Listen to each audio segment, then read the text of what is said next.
nights were now even more scary. The wind passing through the sleeping trees seemed to be from another world. Sometimes like a sobbing, sometimes like someone's crying. If a dog barked somewhere far away, the whole village would come to a standstill. Gradually, superstition spread in the hearts of the people. Someone said, Goddess Kali is angry with us. Someone has cursed the village. Every evening when the sun sets and the dust rises, the same things were repeated in the village square. At the head of the same village, where the Roar catchment ended and was absorbed in the colds of the forest, Savitri lived there. A face full of socks, a bun of white hair, and a strange silence in his eyes, as if he had seen everything. People used to call him Vaidyar Eye with affection. His name was taken with respect in every household. If someone had a fever, his herbs would come in handy. If a woman had been in trouble, Savitri would have saved her life by becoming a midwife. It was the third watch of the night. Outside, the wind was blowing in the neem leaves. Inside, the lamp in the lamp was trembling. Rupa's screams echoed through the mud walls. Break and hold on. Daughter, Goddess Kalika is with you.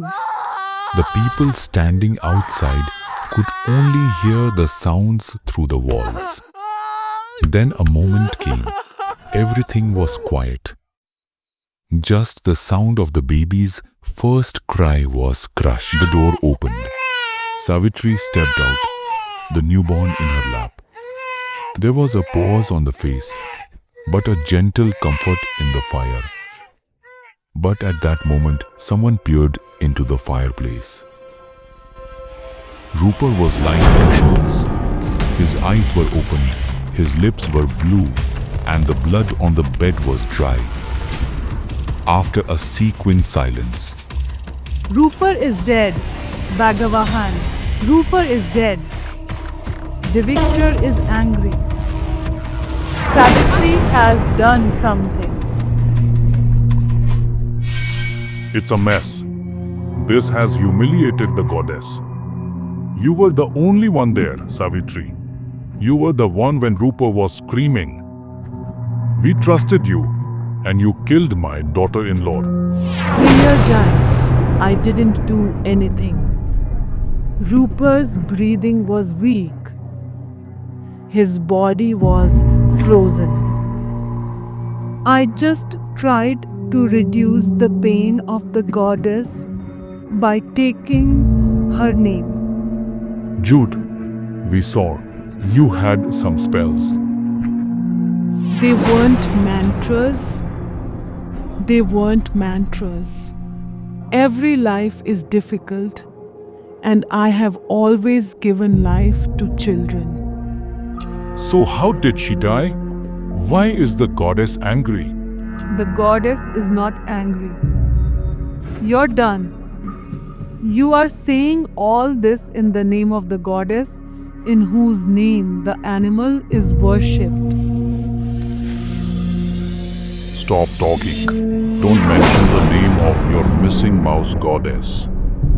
Your medicines have strengthened my lineage. You are redeemed. You have cursed. If my medicine was poisoned, so how are the other children in your house alive? How many times have I dragged the women of your fields back from death? And today, a death has wiped out my whole life. in the Parveda, people say that you go to the forest at night to the mansion of Kali. Why? Because there is peace there. Because when this village left me alone, the same goddess listened to me. I am not afraid of them. I ask them. Just don't say anything else. Your worship has become a curse for us. It wasn't a curse. It was a blessing. but you all added fuel to it. Remember, when the truth is driven, the rock always says something. The crowd was shaken. Some people retreated, others flared up. The wind blew fast. The flame of the torch began to tremble. Only then will Terry's anger subside. Savitri placed the newborn baby on the ground. He kissed her forehead gently and looked at the crowd for the last time. I have given birth to death, but now you all have to understand for yourselves who is really alive and who is dead. But no one listened to him. His saddle was set on fire. The scent of his herbs burning in the flames opened in the air. And with the same, forget his life too. She slowly walked away. The same path where the forest began. The forest in the middle of which was the temple of old Carly. Where there were only dust and spider webs. It was cold, and the neem leaves were sobbing. It's as if he's listening to Savitri's pain. He dug a hole in the ground beneath the temple, his fingers tightening in the soil, and his incision deepened with every scrape. The words of the villagers, the taunts of the witch, the accusation that she had angered goddess Kalika were echoing in her ears. Meanly, you played my truth. Cowboys, you have mixed my respect with the soil. I gave lives, I saved lives, and you me. Now look, this Mickey will swallow your truth. He placed the effigy in the pit, and before pouring soil over it, it was written with coal on its shade, "Your happiness is my thirst." His eyes were burning, but there were no tears, just a cold, scary glow. He tied the black thread tighter and then filled the pit with soil. She whispered with every handful of mud, but there was no prayer in her voice, but a curse. What you did to me will make you fall. This soil will make your breath suck. Your faith will rot. Your house will be reduced to ashes. Goddess, Muli, Shakti and Tumara and Mirati. The air was a little colder that night. Neem leaves had never shaken so hard before. The next morning, the air in the chief's house seemed to have changed. The kind of wind that shakes the soul. There was a strange smell in the house, as if there was a dead animal. The chief was even more upset because of that turbulence. Gradually, the chief's fields also started rotting. Dry, your change, on which the corn beans began to weave. One day, suddenly her house was found to be in a very bad condition. I've been sick for months.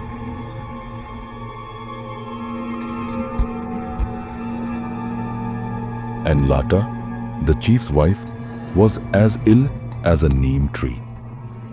First there was a light thud, then slowly the hair began to ruffle.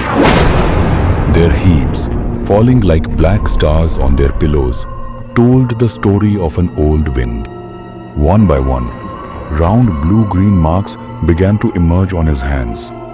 Nor are the common wounds. It was as if someone had put small coins in his skin. When someone tried to touch them, the hands would get cold. As if touching dead metal, the nights became terrible. Every 3 to 4 hours, Lata would scream. His voice would have broken the layers of a human voice and would have come out of something else. Sometimes she would barely call out in words. then, suddenly, her eyes were sewn blank. It's like someone is peeking out from the inside. When the first rays of the sun had just fallen on the village, the chief's house seemed heavier than ever. The chief's eyes were red, far from sleep. And there was that look on his face that is born out of fear. Panditji, what is happening? Why is the shadow of death looming in my house? That big tree, that bug, the condition of the creeper, everything rotted. Pandit Harinath lost his rosary, closed his eyes, and then opened it slowly. Mr. Makia, this is not an ordinary thing. Someone has done black magic. Yes, black magic, which awakens souls, sucks up lives. Black magic? Who can do that? The Gayatri mantra? That witch? Are they? Silent. Nor did he. That name is now a curse, a shadow, black and cold, that is swirling around your house. He has buried something. Yes, his effigy, his hair and his clothes, under the temple of old Kali, where the roots cut through the ground. Under the temple? Oh my God. What if we don't evacuate? Pandit Jai. If he is not evacuated before Purnima, then death is certain. Not only Lata, you, your children, the whole house, that magic will be wore on like a poison vine, which will engulf everyone. Spirits will awaken, the winds will scream, and your house will be reduced to ashes. Extract him, Makhir Jai. Otherwise, even Divi will not be able to save him. It was the third watch of the night. The moon was hanging incompletely in the sky, as if he too was trembling with fear. 4 people were walking on the edge of the forest. The chief, Pandit Harinath, and 2 villagers were holding torches in their hands. The flames of torches were quivering in the air. The old temple of Kali was now in front. Its walls were broken. Spider webs were hanging from it, and the ground beneath the temple was as if it hadn't touched anyone for centuries. Pandit Harinath lost the garland, chanted mantras, and then stopped near the stairs of the temple. Dig it quickly, or that spirit will wake up. His eyes were red with fear and anger. He gestured to Rarmo and Shyam, and both of them picked up a spade and started digging the ground. The soil was dry, but with every spade a strange mess was rising, rotten, like a dead creature buried. The wind now became stronger. The neem leaves began to rustle. Fear was clearly visible on Ramu and Shyam's faces. Their hands were trembling, and every time the spade pricked into the ground, his eyes looked around, as if a shadow was breathing on his back. Suddenly, the spade hit something hard. A thunderous sound echoed, and everyone's hearts were beating. Ramu threw the spade and scrambled back. The evening passed the torch, and something showed up among the soil. An earthen effigy wrapped in a cloth. Its size was small, but its structure was like an imitation of a human. Lata's black hair was zipped on the mannequin's head, and her body was wrapped in Lata's old scarf. The scariest was his throat. And on the chest of the effigy Someone wrote with a cuckoo, "Your suck, my thirst." What is this?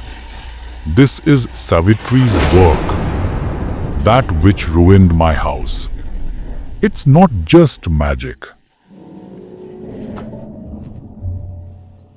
This is the bond of the soul. The one who created it has put a piece of his soul into it. If it is not lit, then it will eat your house, Chief. Let it go. Finish this evening today. Savitri, wherever you are, leave my house. But just as the flame of the torch was about to touch the effigy, the wind blew up. There was no longer just fear in the chief's eyes, but a deep sense of guilt. And the red pearl of black thread was shining, as if he was laughing. As soon as the chief tried to pick up the effigy and break it, a voice echoed from inside the temple. "Yours, An." The torch flickered at him. Adhira was such a shadow, as if the forest swallowed everything. The garland of the undressed deer fell to the ground and lost its breath. Akyajai, this is not in our power anymore. This soul, this is not Savitri's. This is something else. No, it's the work of the same witch. I'll burn it. A groan came from the broken walls of the temple, and the ground began to shake lightly. The chief threw the effigy on the ground, but it did not break, so its black thread was torn, and the red pearl rolled on the ground and disappeared into the stairs of the temple. "Get out of here, Chief! Run away!" But the chief did not listen to him. He picked up the effigy and ran it outside the temple, as if the only way was to add it to the fire.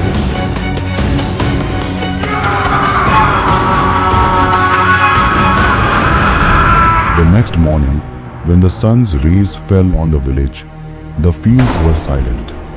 Screams echoed from the chief's house. Lata's body was lying on the bed. His eyes were open, but there was no life in them.